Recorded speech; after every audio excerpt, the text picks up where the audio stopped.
welcome back to the Mike and Andrew Show. I'm Andrew Sorwick here with Mike Meredith. Mike, how you doing this evening? I'm doing good, man. Good to hear, man. We had a very entertaining week of football, to say the least. I think you would agree with that. Lots to get into, especially college football-wise. There's a lot to talk about, but let's start things off with the NFL. Kicking things off on Thursday Night Football, we had the Cowboys hosting the Seattle Seahawks. Dallas won 41-35. It wasn't a blowout game like I thought it could potentially be, but both quarterbacks in this game looked really, really good. Dak Prescott just under 300 yards, threw for 3 touchdowns. Geno Smith over 330 yards as well. CeeDee Lamb had a really, really good game for Dallas as well. And the defense able to hold on and able to take the victory here for Dallas. Yeah, this was a shootout game here with each team going back and forth, high scoring game. Dallas though pulls it off. This is definitely one of their better wins they've had this year, considering they've played some pretty bad teams. But Dak Prescott looks like he's clicking right now. I got people saying Dak Prescott's a top 3 quarterback right now. I still got to hold back on that just because I know what Dak can do over the last few seasons. Man, I can't put Dak up there that high, but people are high on Dak right now. Yeah, I mean, I'm not high on him. I mean, if we're talking about, the last 4 weeks, yeah, he's been playing like a top 3 quarterback over the last 4 weeks. But yeah, very good win. Nice shootout win for Dallas. The Saints hosted the Lions Sunday afternoon. Lions just barely holding on to victory, 33-28.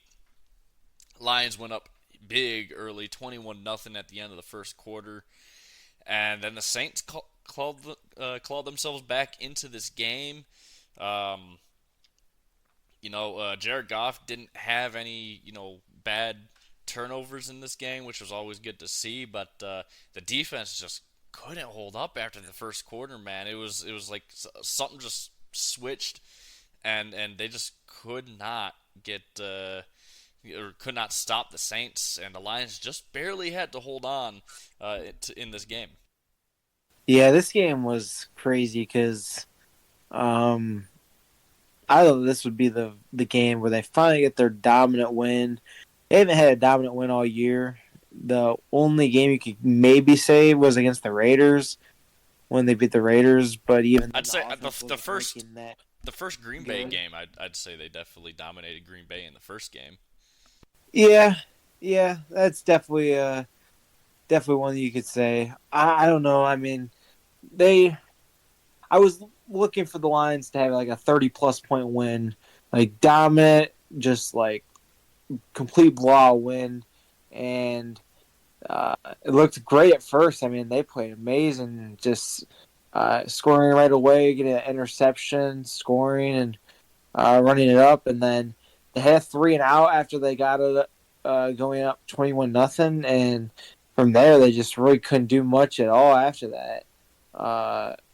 They let the Saints back into it. Taysom Hill was coming in and being like a spark plug for them. Every time he came in, they were getting big plays, and Alvin Kamara was doing his thing. He was getting a lot of goal line work, and the Saints were getting a lot of red zone activity that they were able to capitalize on. They said that the previous week they were 0 for 5 in the red zone, and this week, they converted pretty much every time they were down there. And if it wasn't for Carr going down, man, I don't know if the Saints might have came back and won that game. They brought in Jameis Winston, and he was trash. I don't know why they brought in him. They should have just kept in Taysom Hill. He was killing us every time. But yeah, that was a crazy game. I mean, look at the dang guy in the chain gang, man. Freaking broke his leg on live Yeah, TV. that was awful looking, man. That shit was crazy. I literally saw that. I was like, did that guy just break his leg, bro? Like, Nah, it was crazy this week with ankle injuries and foot and leg injuries. It was a crazy week. Just reports of like all these star players, man, getting hurt. We'll get to more of that later on, but yeah, it was a tough week for players and like ankle injuries. Yeah, it was a tough week indeed. We at some point we're gonna have to discuss the Lions' misuse of Jahmyr Gibbs pretty much all season because Mm-hmm. man, they are not using him at all. And then uh, Sam Laporta, dude, just What a incredible. game! What a game! 140 yards on 9 receptions and a touchdown. I mean, clearly best rookie tight end in this class and probably in a very long time. I mean, he's becoming almost already kind of like a Travis Kelsey or a what's his name in San Francisco. Can't think of his name right now.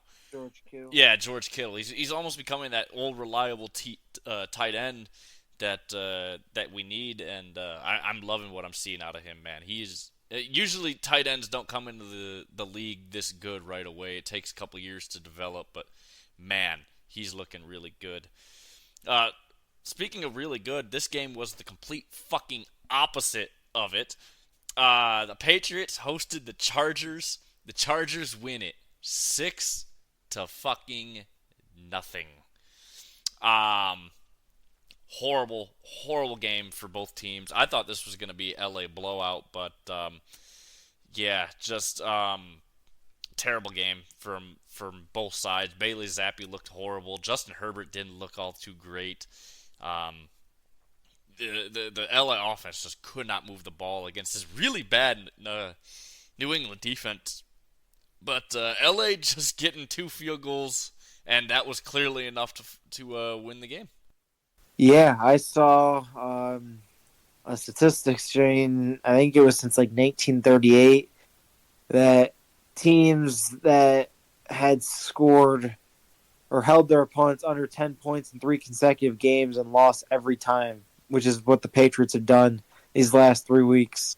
They've, they're, I know you just kind of mentioned their defense not being that great, but their defense has been the strong suit so far, at least recently. They've been holding opponents down uh, points wise. They just can't score anything on offense. It's like the Iowa effect, man. It's like, what in the Iowa is this game, man? 6-0. What an awful performance by both teams. Yeah, it was just awful display of offense.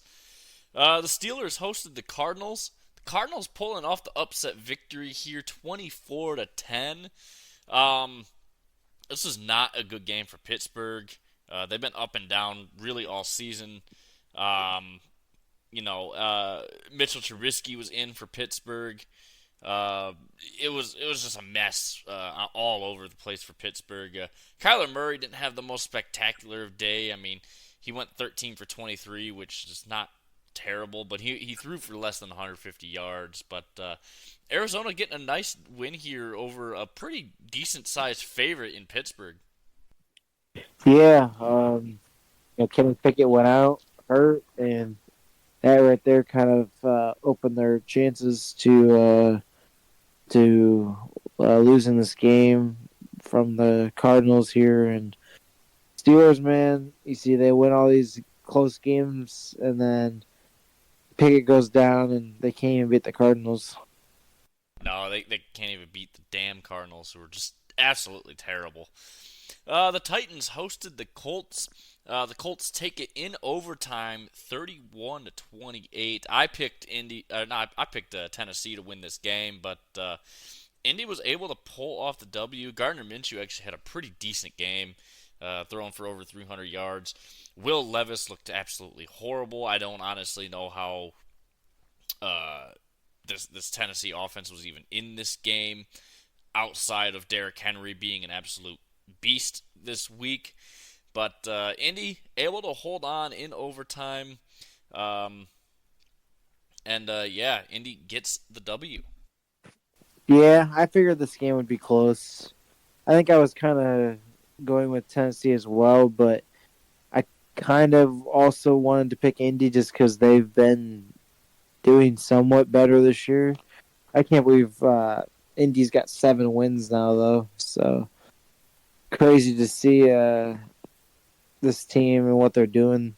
Yeah, this team whose roster is not good at all. They don't have their starting quarterback. He's out for the rest of the year. And they're a wild card team right now in the AFC, which is crazy to think about because I don't think anyone was expecting the Colts to be near the playoffs this year. The Texans hosted the Broncos. Texans win 22-17. Uh, the the Denver that had been playing the last few weeks, yeah, they didn't show up this week at all. Same with really Houston though; they didn't look all too great. C.J. Stroud played a decent game, but Russ 3 interceptions in this game, 15 for 26, just did not look good. And that Denver defense, which was doing pretty good this year, I mean, they held Houston at only 22 points, but not able to do just enough to secure the victory here. Yeah, this was a tight game between two teams that were pretty hot right now, with Denver winning 5 in a row and Houston coming off uh, a stretch of good football here, and Houston pulls it out. Man, this is going to be a nice uh, win for them moving forward, and now with Jacksonville up in question here after their game, which we'll get into later. Um, we'll see if they have a chance to maybe take this division. Yeah, Houston with a good chance now. We'll get into that game shortly, but they're very very close to getting this division now. The Jets hosted the Falcons. Another really just awful game. Falcons winning 13-8. Look, we had two really good defenses going against two really bad offenses, and it really showed. I mean, you get 13-8. That's just terrible looking. Um, but yeah, it was a good game uh, for Atlanta, at least to get the W and get themselves into the division lead here, which is mind-boggling to me how they're 6-6 and leading their division. But that's the NFC South for you. Tim Boyle didn't look all too good. Desmond Shitter, well, yeah, that's self-explanatory. Bijan Robinson, man, just has not looked really good since basically like first 2 games of the season. Yeah, this game was just awful. Like another mid off. The Jets started out early with a safety in this game, and then pretty much field goals all throughout after that. Um, Tim Boyle just got released, so Zach Wilson doesn't even want to come back. He says he's reluctant to come back. It's like they are just in shambles until Rodgers comes back, and they're 4-8. They're just going through it right now. And the Falcons, they take the division lead, though. NFC South is just awful. Yeah, that division just god awful. The Dolphins were on the road against the Commanders. The Dolphins with a very dominant win, 45-15. Um, it was pretty much just um, the Miami show in this game. Tua looked really good. Tyreek Hill two touchdowns on just 5 receptions as well, and over 150 yards. Really really solid game from him. And like I said, Tua looked really good. Sam Howell, not one of his best games. I know, obviously, he has no one to throw to, and he has no offensive line. But yeah, just a pretty weak performance from him after actually playing some pretty damn good football this year. Yeah, that was a solid game from Miami here with Tyreek going off. Man, he's looking like he's going to break the 2,000 yard barrier for receiving in a season here. It's going to be crazy to see the chase for 2,000. Tyreek is also a plus 5,000 for MVP this year. So I know like it's a quarterback award pretty much because only quarterbacks ever win that for some reason. But dude, Tyreek right now is, I mean, he's the best player in football. Like plain and simple. Mm-hmm. The Buccaneers hosted the Panthers. Bucks holding on 21-18. This was another mid off in this game. Bryce Young looked horrible. Baker Mayfield didn't look all too good either.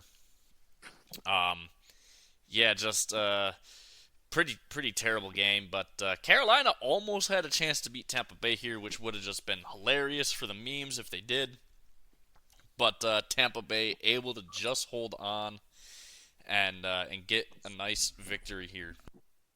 Yeah, basically all that came out of this game was Mike Evans crossing over the 1,000 yard mark again, which I think that was the 10th time now that he's had um, 1,000 yard season. Yeah, I think that's I believe that is correct. But yeah, there's nothing really of note in this game. Uh, the Eagles hosted the Niners and they got their asses handed to them. Niners winning 42-19. It was it was an ass beating. Um, the Niners walked in, threw a chair right at Philadelphia's spine, and walked right the fuck out of the building. It was a massacre. It was Jalen Hurts. I know he's not 100%, but Brock Purdy looked really good. Um, Christian McCaffrey went off as well. Deebo Samuel had an incredible game, and that San Francisco defense just absolutely beautiful since the trade deadline. Yeah, San Francisco's finally back from that 3-game losing streak they had earlier on. They're looking like the best team again. Purdy's like MVP favorite right now, which is crazy to say. Like, not in a million years thought that would happen. Not really too sure if it's much to do with him as is the team, but uh, everyone's doing their thing. McCaffrey, Deebo Samuel had a big game. Um, they're undefeated with Samuel and Trent Williams playing this year, so 49ers are looking dominant again as playoffs come around. I think they're going to win. If they play the Eagles in the playoffs, too, I think they're going to beat them again. Yeah, if they do, I think they'll definitely beat the Eagles again, especially the way the Eagles just performed in this game. But look, I'm not going to give Brock Purdy much credit at all. He's this you could jump in there and play quarterback for San Francisco. I mean, it's not hard to do. Run, run, run. 5-yard pass, run, run, run, 5-yard pass. It's really not that hard. Brock Purdy is not that good, and I'll continue to say it till the end of the year. He is a rat, and I don't like it. And yeah, that's that. The Rams hosted the Browns. The Rams getting the W here, 36-19. Um, this was a really good game for Matt Stafford. Joe Flacco started for Cleveland. He actually played a pretty decent game. Puka Nacua had a really good game for LA, getting over 100 yards receiving in this game on just 4 catches. This was a game I thought Cleveland maybe could win just because the defense is really good. But yeah, no, the Rams with a very dominant win over Cleveland here. Yeah, it seems like the Rams, they're just kind of coming out of nowhere these last few weeks, getting some wins. I don't think they're going to do much with them. I think they're still probably going to miss the playoffs, but it's good to see that they're picking up some W's. Yeah, Puka Nacua, man, he looks like the next star wide receiver. So him and Cooper Kupp on the same team, they are looking dominant there. Yeah, they have been looking really good lately. Speaking of looking really good lately, Green Bay hosted Kansas City, and Green Bay gets the W, 27-19. Yeah. Look, Jordan Love, man, he's come on the last couple weeks. He really has. Really solid game from him. Patrick Mahomes played pretty well. It's just he has no one to catch the ball. I mean, it's like his receivers are allergic to catching the ball. But yeah, man, Green Bay's defense looking really solid lately as well. Um, granted, it does, help when the other team can't catch a cold, let alone a fucking football. But Jordan Love, man, as much shit as we talk, in the middle portions of the season so far, man, the last couple weeks has looked really good. Yeah, Jordan Love, he's finally got it. It's so weird, man, with him. We started out praising him, then he played like ass for like 5 or 6 weeks. Then he's been playing good again these last 2 to 3 weeks. So maybe he's figured it out. We'll have to see. I mean, I need to see this over the course of like a whole entire season. Basically, this is his rookie year. I mean, I know that he's been on the team for a while, but this is his first year with the team, actually getting reps full time. So I think that moving forward, he'll have a learning curve. There was someone at my work who was a Packers fan who I talked with about this before the Thanksgiving game. Even I was like, "Do you think that they should give up on Jordan Love yet?" And he said, "No. Give him time to work with this offense." And you know, he's looking pretty solid these last few weeks with his receivers, and they seem to be clicking right now. Yeah, they really are clicking the last few weeks, especially. But yeah, no, I mean, I wouldn't give up on Jordan Love just yet if I was Green Bay. And then lastly, last night, Jacksonville hosted Cincinnati. Cincinnati getting the W in overtime, 34-31, walk-off field goal for the win. Trevor Lawrence went down. I haven't seen anything on his injury. I don't know if how long he'll be out, but I know he'll be out at least next week. I don't know. Did you hear anything on that? So yeah, they say he's uncertain. I think it's probably going to be like I don't know about a mild sprain, but there was a video that I saw of some guy. He was detailing the injury and what it looked like, and it looks like he'll probably miss. I would assume 2 to 3 games with this with like a high ankle sprain.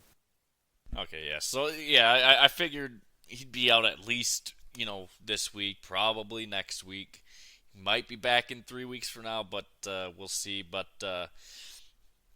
on the other side of the field, though, man, Jake Browning had a really, really good game, keeping Cincinnati in this game, especially after Trevor Lawrence went down.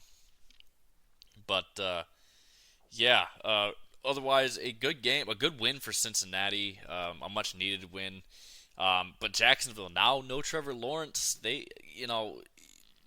Houston has a chance. They have a chance to win this division, which is words I never thought I would hear say come out or leave my mouth, because they were not supposed to be this good, but here we are, man.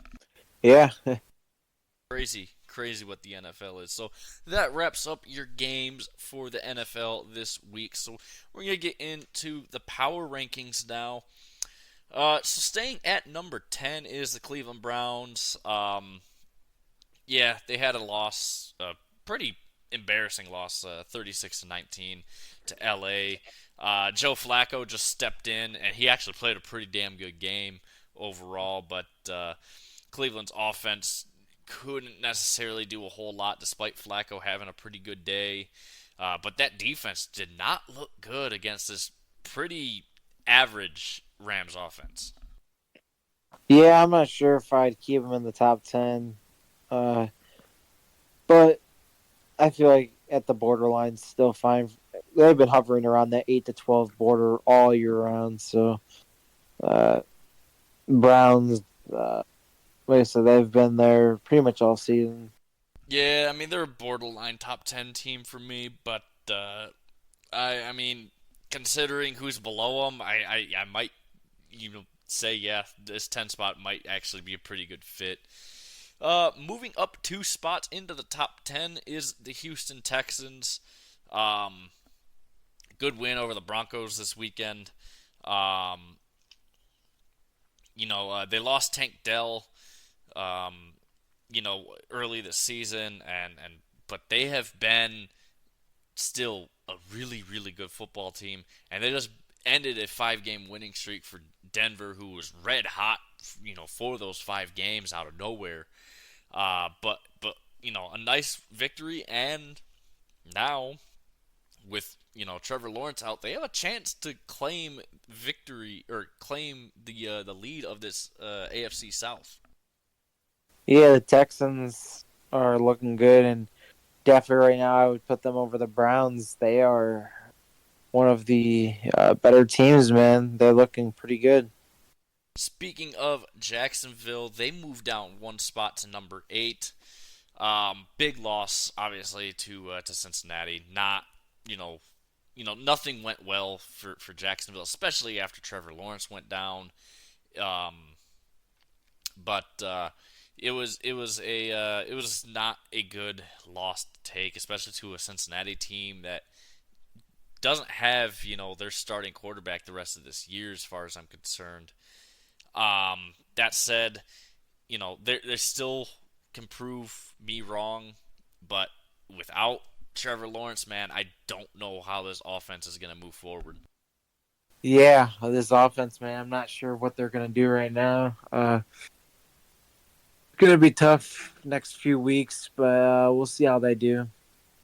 Yeah, we will see for sure. Moving up one spot to number 7 to the Detroit Lions.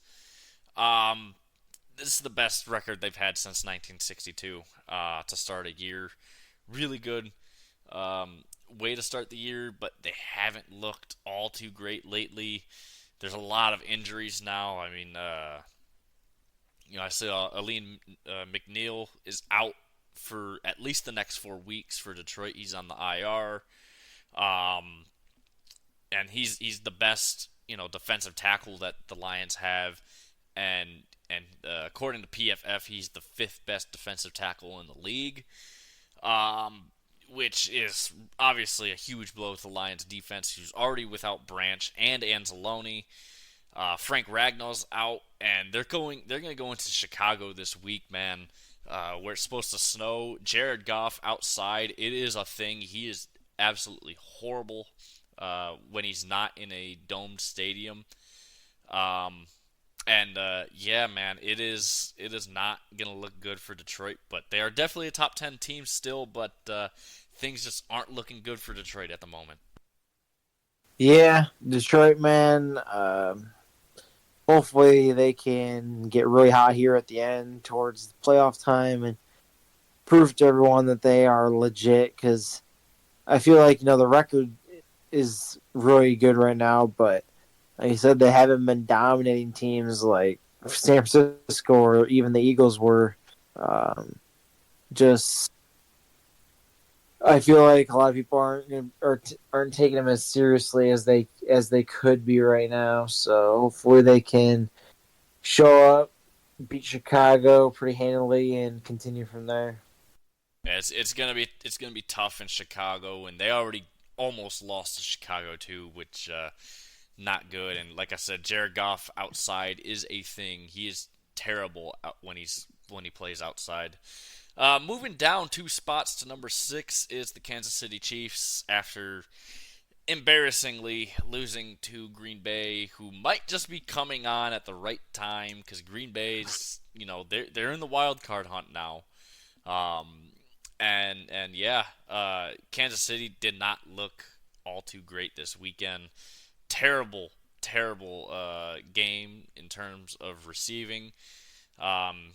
Look, it's kind of sad just how bad Kansas City's receivers are when they're like basically triple teaming Kelsey, so he's basically taken out of the game, and you don't have to really worry about covering these receivers because they keep dropping everything thrown their way, man. Patrick Mahomes can't do everything himself, and it's starting to really, really show that. Yeah, honestly, it really is. It's starting to show that his team is just not as strong as they could be. I mean, I feel like this is the Kansas State team that people were expecting last year when they lost Tyreek, and that they would take their step back. And last year they were still super solid, but this is like the first year where they are actually not as the Chiefs of old. So I mean, this offense is just dead right now. Not anything going strong for them on offense besides Kelsey. Yeah, and it's funny too because it's just like, um, it's we expected this last year after losing Tyreek. It's kind of like the running Internet Explorer. They're just a little bit behind. That's all. Moving up one spot into the top five is the Miami Dolphins. Dominating performance on the road where they've struggled on the road. Yes, it is Washington who is falling apart ever since the trade deadline. After a pretty strong start to the season. But yeah, a nice dominant win for them. Tyreek, like I said, he's the best player in football right now, man. Yeah, he just always has the explosive playability that makes him have a case to be the best player in football. I mean, the way that he can impact on one play, just it's crazy. Yeah, it's incredible what he can do. Moving up one spot to number four is the Dallas Cowboys. Um, it was a good week for Dallas, especially if you are a Dallas fan. Seeing Philly go down, they have a chance now to actually win their division. Because I still have to play Philly one more time, and if this game broke Philly, there's a damn good chance um, that Dallas could go in there seeking blood against the Eagles. But yeah, um, Dallas has been a top five team all year, and a nice win over Seattle this week. You got to give them credit, man. Yeah, they've been doing pretty good. Uh, they definitely have been one of the better teams. They've been hovering right around that top five range, and they they have a lot to prove here coming up with the Eagles and possibly going for the division lead. I don't think they're going to get it, but uh, just showing out and showing everyone that they're actually legit. Because I feel like no one takes Dallas too seriously just because they're Dallas. Yeah, I mean, I don't take them too seriously, but they have been playing consistently all year round.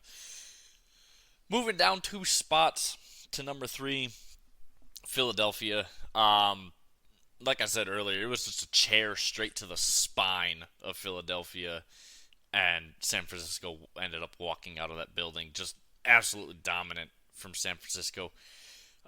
Philly didn't look too good, and now they're on that brink of, okay, well, we could lose the this division.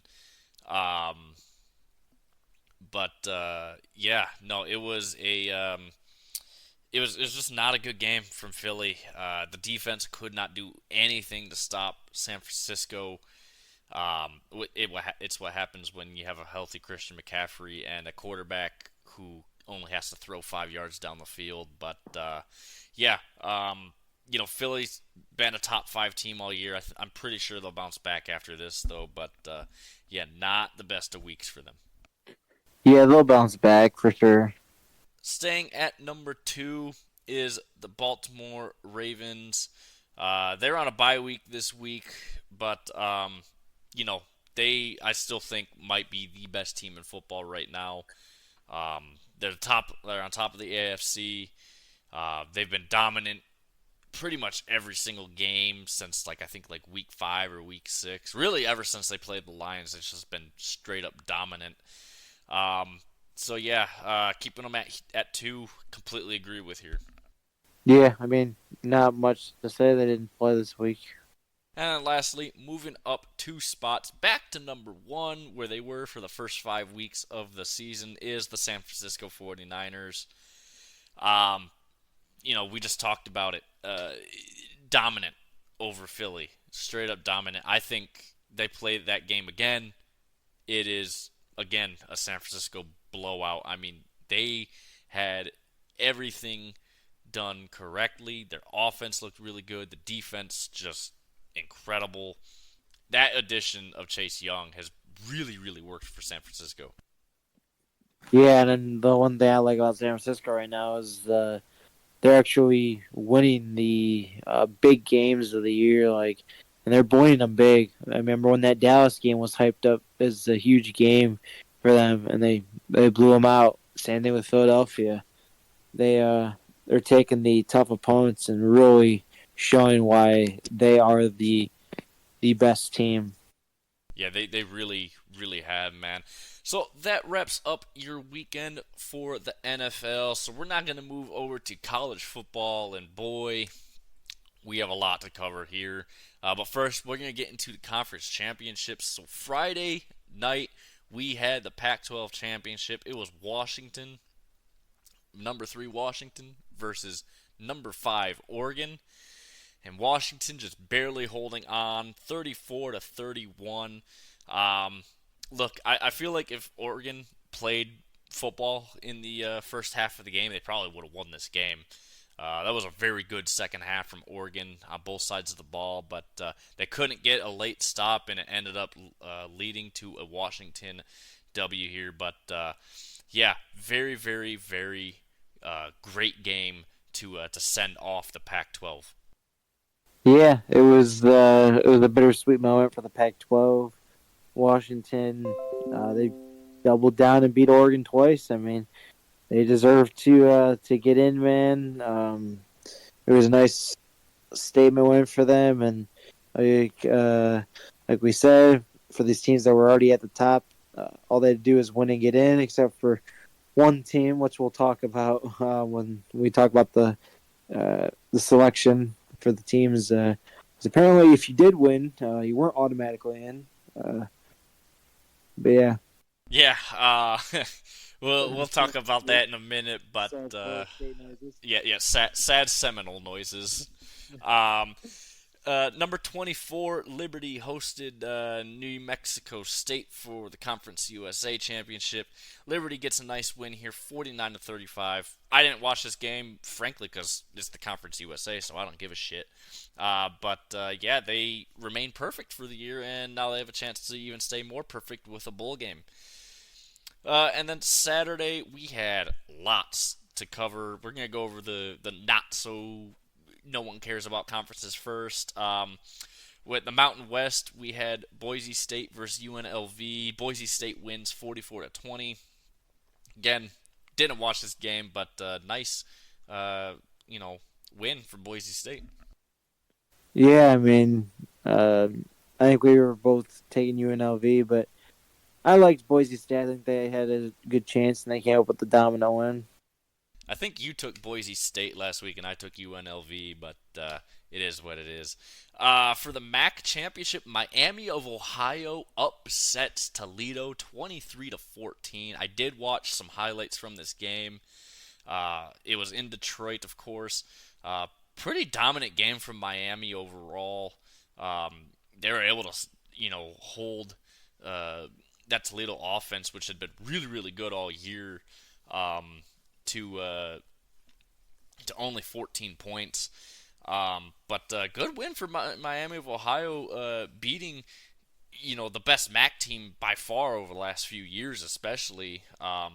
Miami came out of really nowhere. They were kind of trashed the last couple of years, and out of nowhere, man, they're MAC champions. Yeah, I didn't see that coming. I saw people, at that game, and I didn't watch it, but I saw, that Miami of Ohio, looking pretty good. Yeah, they looked pretty good in this game. To the AAC, number 22 Tulane versus SMU. SMU dominated Tulane here, man. They get the win, and they are your AAC champions. SMU looked, like I said, really good. Tulane just could not move the ball at all, which is really sad to see because their offense looked pretty good, especially really to start the year. But the last few games, man, they haven't really been able to move the ball, and yeah, SMU gets a nice W. Yeah, wasn't expecting that. Definitely had Tulane in this game, but SMU did their thing. And then the Sun Belt, Troy versus App State. Troy really dominating App State here, 49-23. Didn't really watch this game. Troy had a much better season overall, and they get a nice W here. Yeah, it was a nice W.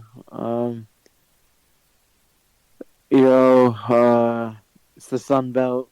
Not too many people were paying too much attention to it, but still a bowl win nonetheless.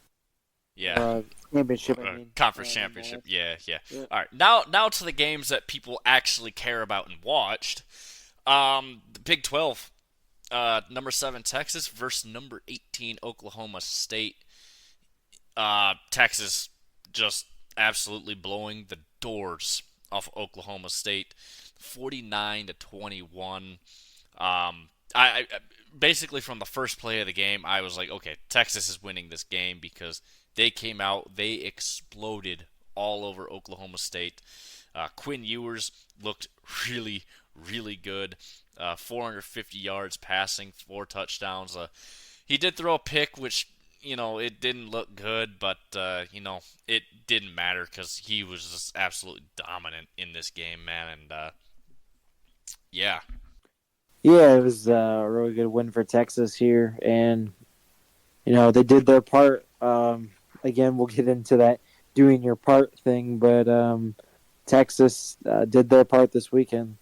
Yeah, I mean, a dominant win in a championship game. I mean, you can't ask for much more than that out of Texas. And like I said all year, man, Texas is back. To the Big Ten championship, it was number 16 Iowa versus number 2 Michigan here in Indianapolis. And yeah, Michigan 26-0. Nice win. They barely did anything creative offensively because they didn't need to. Defensively, they played, well, very good because Iowa's offense is just straight up trash. The spread was 22 for Michigan, and the over-under was 35.5. So, yeah, thanks for your contribution to that over Iowa. Just a nice win for Michigan, and the trophy ceremony, having Desinter get the trophy, class act from Michigan. I thought Jim Harbaugh would try to embarrass Patiti on the stage, but he didn't end up doing that. Yeah, shout out Michigan for covering in this game because I needed that. It was a rough weekend up until that point for me, but they came in clutch for me, so I appreciated that, and it was a nice win over Iowa. I don't know if you should be thanking Michigan for just doing enough or Iowa for being so ass that they couldn't even score a single point against Michigan here. To the SEC, number 8 Bama versus number 1 Georgia, and boy, what a game it was. Bama getting the upset win, 27-24. And they got themselves into the college football playoffs. Because of that, Georgia will not be in the playoffs, so they will not three-peat. So another year or another time without a three-peat winner in the national championship. This was just a really good game from Milroe. He looked really good. Carson Beck, in moments, he looked good. At other moments, he did not. And Georgia just falling short to Alabama, 27-24. Yeah, this game was crazy, and I read too. This is the first time that a team going into a conference championship weekend, number 1, knocked out of the CFP. It's never happened before. So, Georgia, man, I mean, they had their chance to lock up their fate, and they blew it, man. Yeah, I heard someone say they just picked a bad day to have a bad day, and because they did not play their best. First time the number 1 seed didn't make the playoff in college football playoff history, and also the first time a undefeated Power 5 conference champion doesn't make the fucking playoffs. Yep. Florida State, number 4 Florida State, beat number 14 Louisville 16-6. And the reason why Florida State didn't make the playoff apparently is because their quarterback is injured. Like, that's a good excuse. Yep. So Just apparently, at terrible. that rate, Jordan Travis should win the Heisman because he's that important to this team that these guys, were fighting all year, and they won every single game. They did everything they were supposed to do, and SEC bias. Yeah. Now, would I say Florida State is one of the best 4 teams in the country? No, they're not. I think you and I can objectively agree that Florida State is not a top 4 team in the country right now. Because Yeah, I mean, look, if going into this week, if you looked at every single team in the top 8, they would be at the if Florida State was in the playoffs against any of these teams, they'd be at minimum a 15-point underdog to every single one of those other 7 teams. I agree. They got screwed in this game, but or they got screwed by the committee. But at the same time, they did put the 4 best teams. Well, actually, I don't even think they put the 4 best teams because I think Georgia should still be in. Going by the logic of 4 best teams, right, in the playoff. Right. Georgia's in. Georgia would have to be in. Bama would have to be in. Washington would have to be in, and you could coin flip Michigan and Texas. But yeah, it was unprecedented to see. Jordan Travis was going through it on Twitter, man, saying, "I wish I broke my leg earlier in the season," and he was going through it. But let's lay out the college football playoffs now, for everyone. So we have Michigan finally at number 1. That I wanted to see that number at some point next to Michigan's name at some point this season. Do they deserve number 1? In my opinion, no. I would put Washington at number 1 in my honest opinion because they've played more real teams. But that said, you have Michigan at 1, you have Washington at 2, Texas is at 3, and then Bama's at 4. And Texas being at 3 makes sense because they did beat Bama, so gotta give them the head-to-head there. But really, I was praying Georgia won that game. One, because fuck Bama, but also because I just wanted to see one last Rose Bowl of Pac-12 and Big Ten. Man, it would have been a great way to end the Pac-12 is to have that Washington-Michigan matchup. Pac-12, Big Ten, one last time in the Rose Bowl before the Pac-12 is gone. But that said, you'll have Michigan and Bama playing in the Rose Bowl, and then Washington and Texas playing each other in the Sugar Bowl, and it's going to be very, very interesting playoff. We got 4 of the best teams in the country. There's so many. You could put Oregon as a top 4 team this year. You could obviously put Georgia in there, but we got 4 very good teams in this game or in this college football playoffs. But it sucks for Florida State. They did get kind of hosed, but at the end of the day, you're gonna get a better game with Michigan versus Bama instead of Michigan versus Florida State. Yeah, I understand that. It just feels so, maybe if it wasn't for my 10-year hatred of Bama, I would feel differently if it was actually a team that I liked getting in. But the fact that they had to put an SEC, it felt like they were forcing an SEC school. And just the scenario with it was so tough because of the win that Texas had. Because it's like, well, you got to put Texas ahead of Bama. But then if Bama beat Georgia, what was the point of Bama even trying to beat Georgia if they weren't even going to make it to the playoffs? So I feel like it was just a tough situation all around.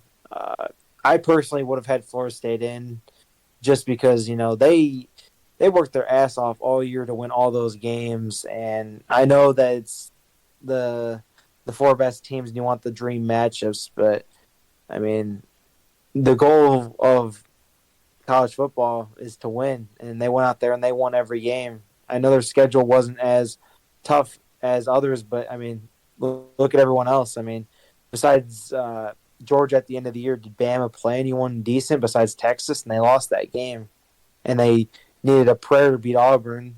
It was just like these schedules. They didn't have enough dominant of a schedule compared to what Florida State did. Just sucks for Florida State, man, because it's like, what more do you want them to do? Yeah, I mean, look, Bama has the best win in the country by far. Actually, no, I think Texas still has the best win in the country, which was that win over Bama on the road, no less, too. But I feel for Georgia. I mean, they absolutely deserve to be in the playoff.